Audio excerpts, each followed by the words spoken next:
Welcome back to the next episode of the Ecom Growth Show. I'm your host, Danon Coleman, founder of Ecom Triage. And with me, I've got a very special guest because he's got more experience in the Amazon industry than nearly every person I've ever met.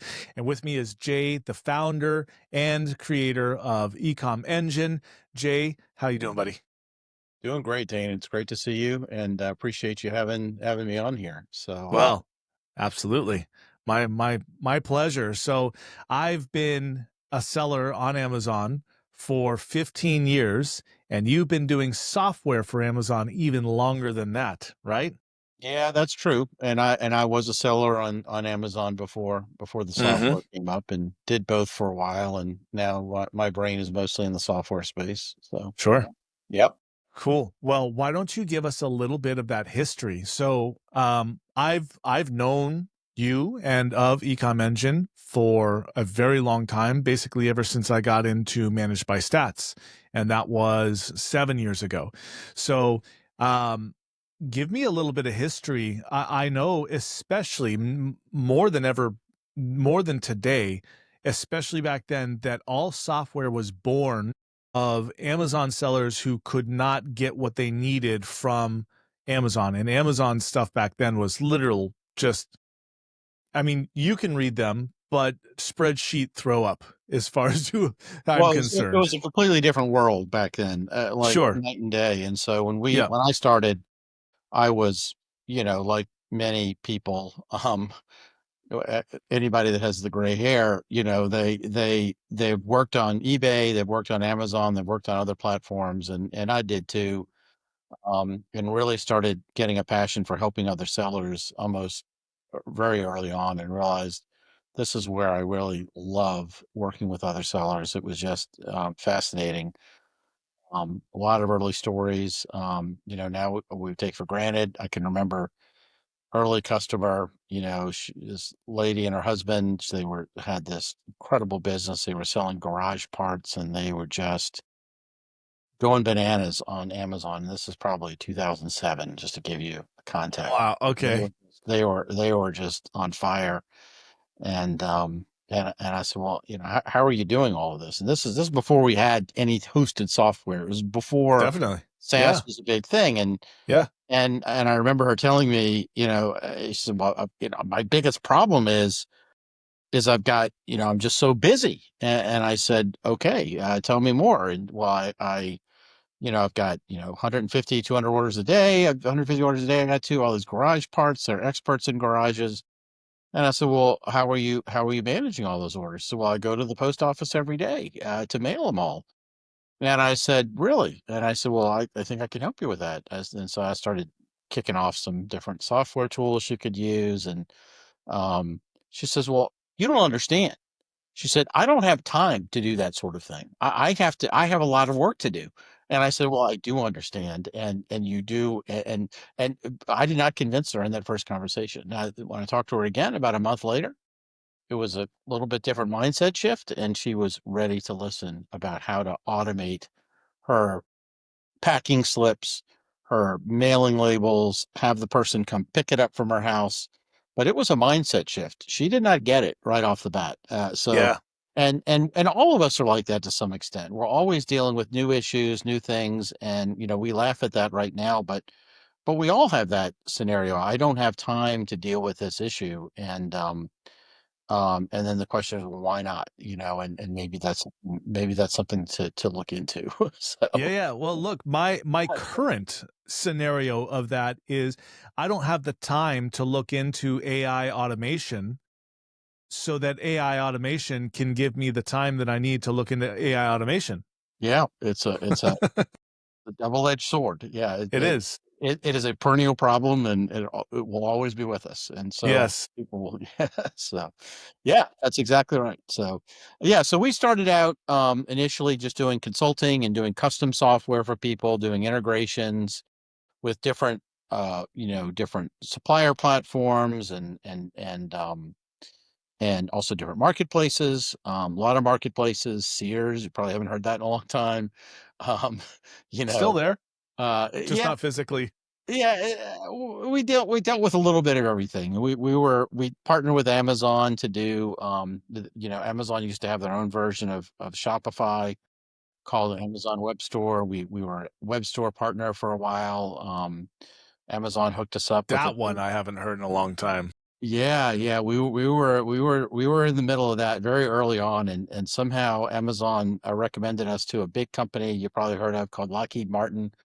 Yeah. They called My us up. They said, Amazon recommended you, recommended me, recommended us. Why? We're nobody. wow. Well, they said, well, you were very technical. And they said we were the kind of person. So we worked very hard with them and helped them get this big military contract because they were going to get it by offering the Amazon web store experience to buy this Mm. complicated thing.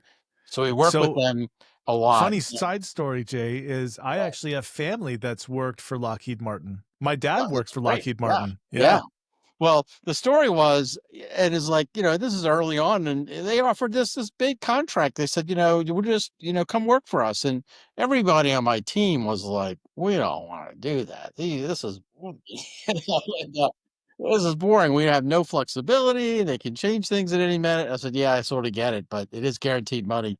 And I said, okay, Yeah. I'm going to say, I'm going to say, I'm going to accept this advice. I kind of like it, but I said we need to go out there and create some great software, and that's when we started Feedback 5. Because I said we're not going to do this, so we got to do this, and we need to make it work. And so Okay. that's when we went and shifted and gradually went all in on SaaS and stopped doing our custom consulting work. So anyway, that's a brief Awesome. history of a few key moments in the eComEngine background there. I love it. Okay, awesome. Today, where are we at today? Because you guys just recently released some pretty powerful stuff. Yeah, so we've been talking to sellers for a long time, and there are just compared to when we started, there were just very few people like us working with sellers, and now it's just a totally different world out there. But one of the things that we're observing and have observed, and we're still observing it, is that Amazon entrepreneurs, Amazon sellers, they are overwhelmed. It's an exciting market, and there's always new opportunities. There's always new angles, new strategies, new ways to advertise, new products to go after, new ways to optimize listings. You name it. There's always new stuff, and it's impossible to keep up with everything. And there's lots and lots of tools.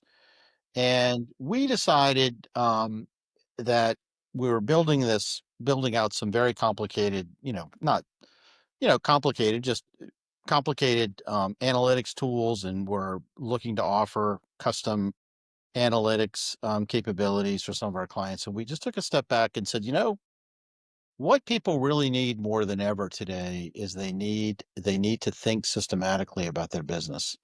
And they need to be able to delegate a lot of routine things that um, that they know how to do, but that they don't. And a great example of that was, I was talking with a customer, several customers have said similar things, and we were talking about possibly doing some custom work for them. And they said, "Well, do you, and they're very knowledgeable about their business. They understand the data. They're great on spreadsheets. They can do lots of fancy things. They can download stuff, put data together." And they said, "Well, oh, good. How often are you looking at this potential issue?"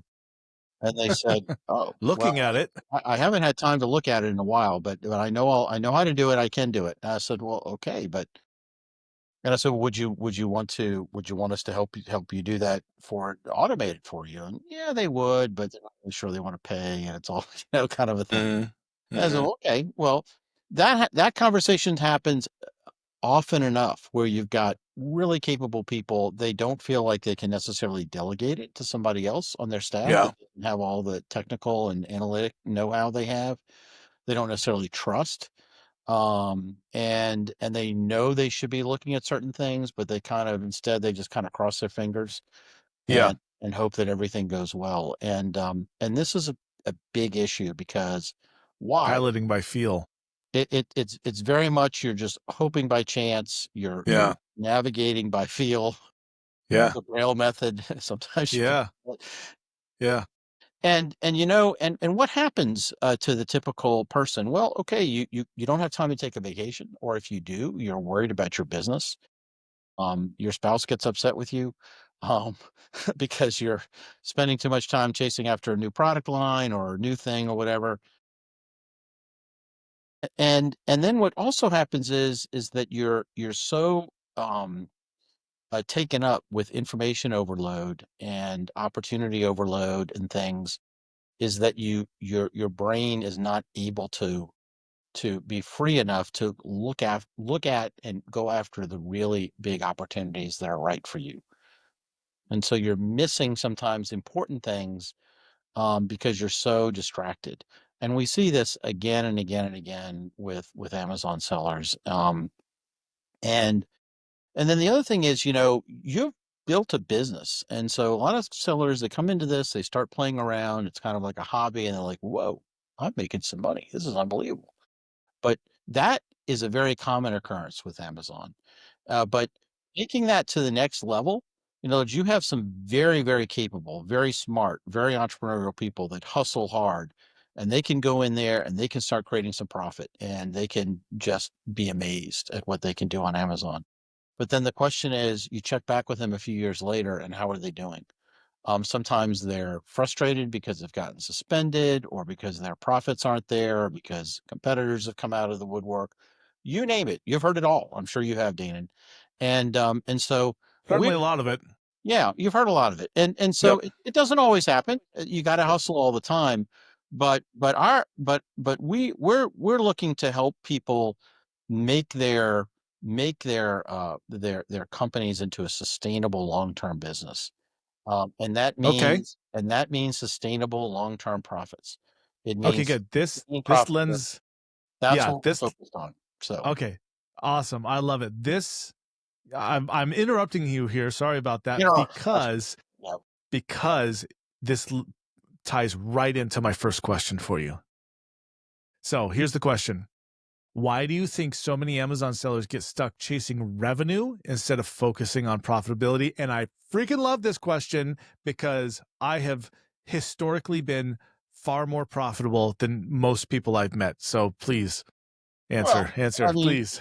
Amazon revenue, your first Amazon revenue, is a gateway drug. It's exciting. You get those sales and you're pumped and you start looking at things, and you are making real money. And it's human nature for all of us that we want to go after things that are new and exciting. It always has been and always will. You want to go after the new and exciting things. And if you're the kind of person that sells on Amazon, you are more likely than most people to want to go after new and exciting things. That's what got you in there in the first place. That's what gave you the courage to sort of jump in. Um, on the other hand, things that don't look as exciting, you tend to procrastinate on, and that includes looking at 50 or 60 different factors on your Amazon platform that could go wrong, and looking at all the financial ratios and all of that stuff. So it's easy to set something up.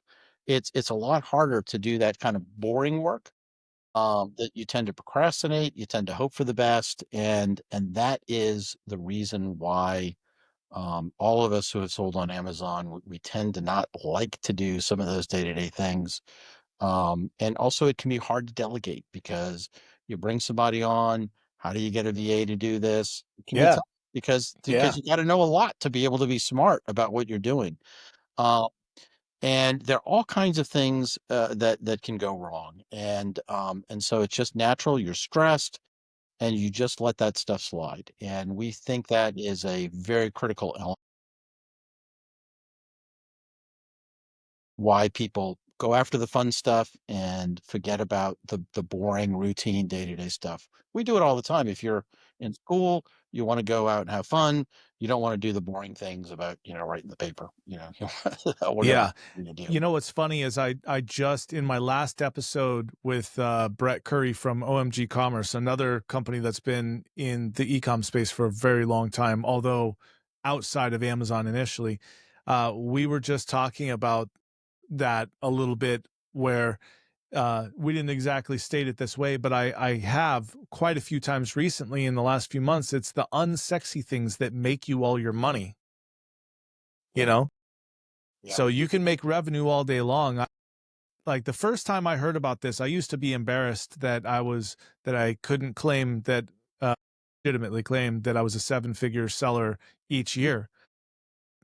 Uh, I had a buddy that was doing about 2.3. I have a buddy. He's still a friend. He's still in the space. He was doing about almost 2.5 million, 2.2, 2.3, something like that. And I was doing 400-ish, 300 and something. I netted more than he did.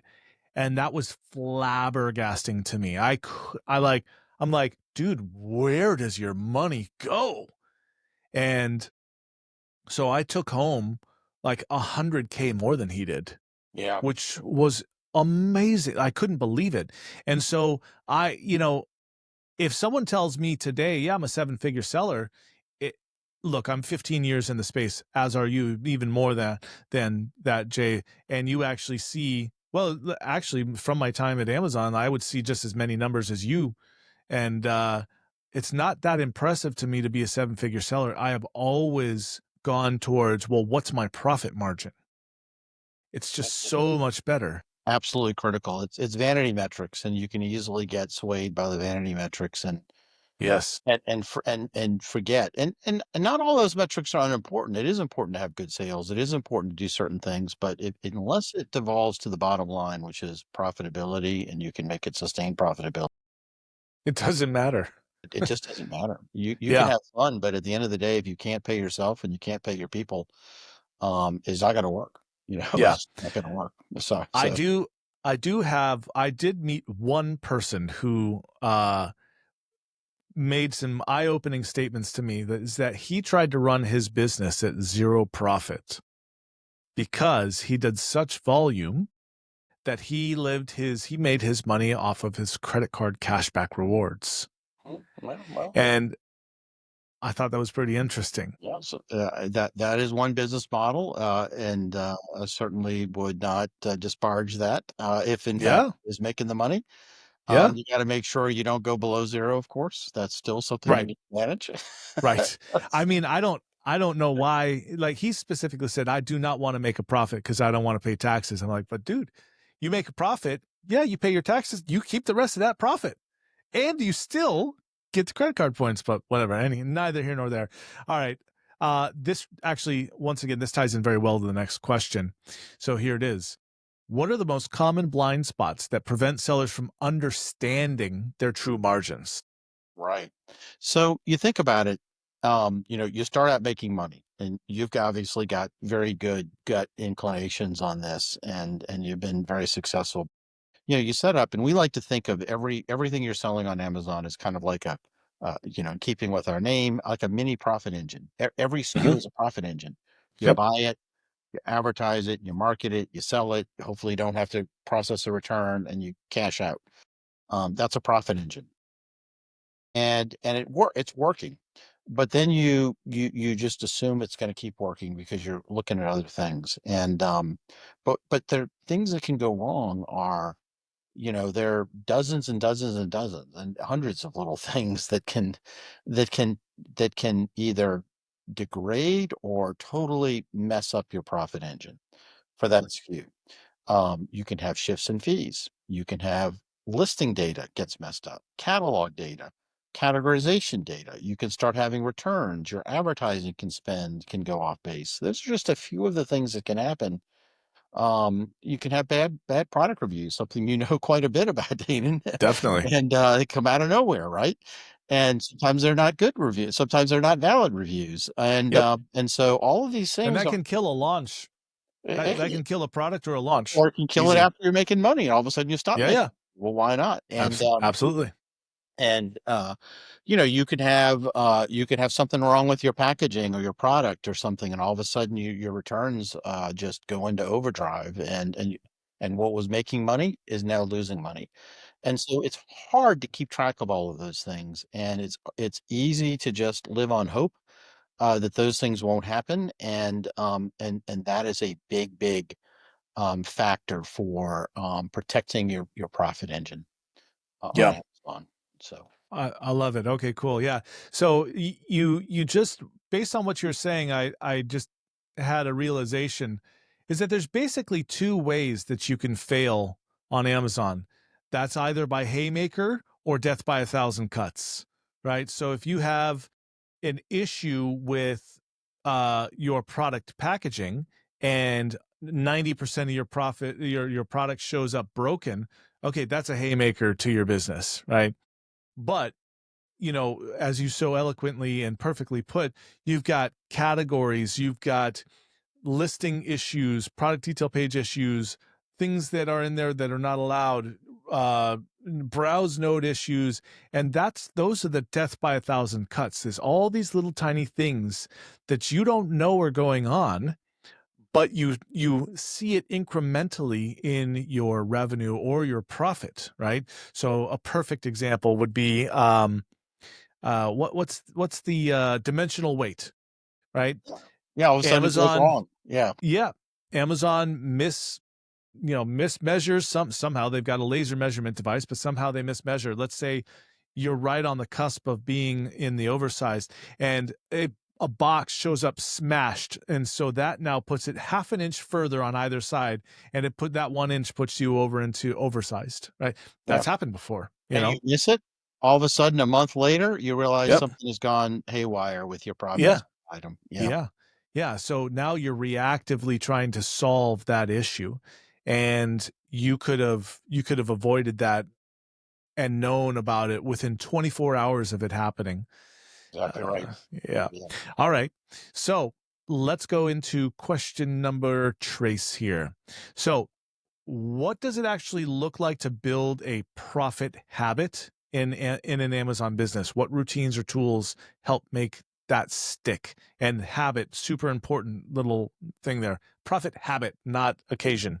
Yeah, profit is not well, you can make profit once, but that's not a good long-term career path there for anybody. Agreed. It'll get you excited, but it won't get you very far. So, I like to think of this as, if you think about it, a human, person, right? We all do the New Year's resolution thing, and it's really very similar. For a person, a habit is something you do routinely. So if you imagine, New Year's resolution, I'm going to eat healthy. Maybe you score some wins and you get healthy and you go to the gym a few times. You're starting to feel good. Okay, good. Is that success? Well, it's success for the first month. For the end of Mhm. January, you ended well. But how far is that going to go? And so it's just like that within a business. And so you've got to build in a habit. And a habit means it's something you do almost automatically. It's second nature. It becomes easy. It's not like the first month it's hard to get to the gym or it's hard to do the exercise. It's hard to watch your diet. But once it becomes a habit, it becomes easy. It's ingrained. Definitely. And and so it's the same way with a company. You can do a lot of smart things. Entrepreneurs can do really smart, amazing things. But then the next step to scaling and growing your company is to build those things into a habit. And that's why we call it the profit habit, because any entrepreneur on Amazon knows how to make money. But the next step is to make it a habit in an organization, either for yourself personally or with the small team or the large team that you're working with. Build that into a habit so that know that you know it becomes ingrained in the business, and it doesn't really matter if you're out on vacation or your team members out on vacation. This is an easy thing to do. It's second nature for the company to do these routine things, and all of a sudden that frees up a lot of stress. It frees up a lot of opportunity. It opens up possibilities, not just for being able to people to take off, but also to have more creative energy in the company, because you know that those other things are being taken care of. Okay. That's what we mean by habit. We mean that it is not a one-time event. It's not something that's hard. It's something that becomes easy because you've disciplined yourself as an organization to do it. A lot of people talk about business operating systems, and it's part of that. It has to be a core feature of your business if you want to have a real long-term business. Awesome. So then expanding on the profit habit, what routines or tools specifically would you suggest for Amazon sellers to help make that habit stick? Yeah. So, we the way we think about it is similar to what you were talking about. You've got to look at things at a SKU level initially. You've got to make sure every SKU is making money, or if it's not, why not? And you've got to look at that all the time. You have to have a way of examining your profitability, not just your sales, but your profitability on every SKU. And then you also have to have a way of looking at uh, the different, whether it's the death by a thousand cuts or whether it's the crusher that's going to just ruin your big SKU. You have to Yep. have ways to detect those things. Yep. Now naturally, there has to be a sequencing or a prioritization structure around what you spend your time on. Because if it's just a little cut and there's something more important going on, you got to focus in the right way. And so a habit is all about putting in a structured process. What do you do every day? What do you do every week? What do you do every month? What do you do quarterly? And that's about doing those things and prioritizing and organizing the things so that you don't feel overwhelmed. It's clear, and you know that whatever it is you're doing or your staff is doing is in a methodical way, and it's designed to protect your profit and then nudge up your profit up because you're optimizing core processes. So that's what it looks like. It's not the work of genius for a day. It's genius that's being built into your company on a regular basis. And so for an entrepreneur, this sounds boring, or it feels boring. It is boring. It can feel boring, but you make it easy, you make it simple, you make it clear. That's what we talk about that's what we mean when we talk about a profit habit and how to build it into your company. Can tools help with that? Yes, tools can help immensely. Will a tool solve it? I'd love to tell you that my tool will build a profit habit with you, and it'll help. But It'll help. you still have to do it for yourself. It's not like you can't say, "Well, I'm gonna buy Salesforce, and my sales team all of a sudden is going to be on fire." Yeah, That totally. doesn't work like that. Yeah. You know? And so, considering eComEngine has a lot to do with metrics, and you guys were first to market on, gosh, so many different things. But let's talk about eComEngine today. How would I know there's basically three sections to it, right? How would you suggest that a seller, okay, let's do this. A seller is feeling overwhelmed. So a seller is feeling overwhelmed in their business. They're they've got a number of products. They're not operating as smoothly as they know they should be, right? I know eComEngine has a lot of solutions for that. So how could somebody use eComEngine to help build profit or fix things towards profit? Right. Well, first order of business, we start with the end in mind, which is profit and Hmm. profit. And so we have an excellent new tool that's precisely designed for this. We call it SellerPulse, and Nice. it is not an accounting tool; it's a management tool, and it's not designed. It's also not an airplane dashboard. We specifically have tried to avoid making it super. I mean, yeah, you can drill down and find all kinds of things and download stuff and have a blast on Excel, and we know that's important sometimes, but that's not something you're going to do every day, and that's not something you're going to get your staff to do. What we're working on, what we are doing is showing you how your company is doing and how each of your SKUs are doing, and then we're also showing you what SKUs are doing great, what SKUs are not doing well, and then we can benchmark things for you. So are these are you within norms on certain things, on returns or on tacos or whatever it may be? There are different things that we can track norms for you. And so yeah, so if a SKU is doing well, if it's one of your rock star SKUs, that's great. We can still show you how you're performing in the different elements of your profit engine, and we can show, is your profit engine completely tuned up, or are there some areas that could use a little oil here, a little bit of tuning? Maybe we could even tune it up more, all for the better. On the other hand, there are going to be other SKUs that are not so good. They are not ones you want to write home about, and they're not doing very well. They may be clobbering you. And we want to be able to find those in a systematic way, determine the cause of what it is, and reporting can help that. But again, it's not just being able to do it on a one-time basis is being able to do it all the time on a regular Absolutely. basis, and then make decisions.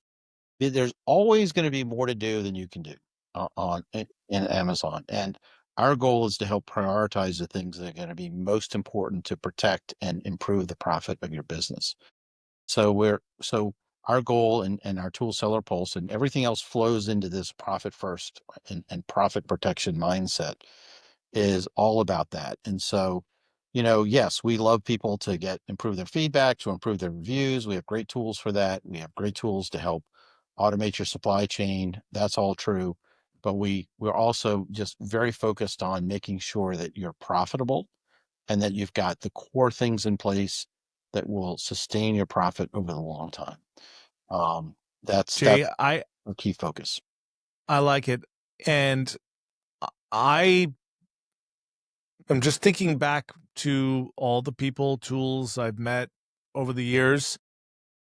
You are probably one of the very, very, very few tools that are positioned specifically for that. The rest of them just give you your numbers, which numbers, and I hope you're not listening to your children with this, but numbers don't mean shit unless you can do something productive with them, right?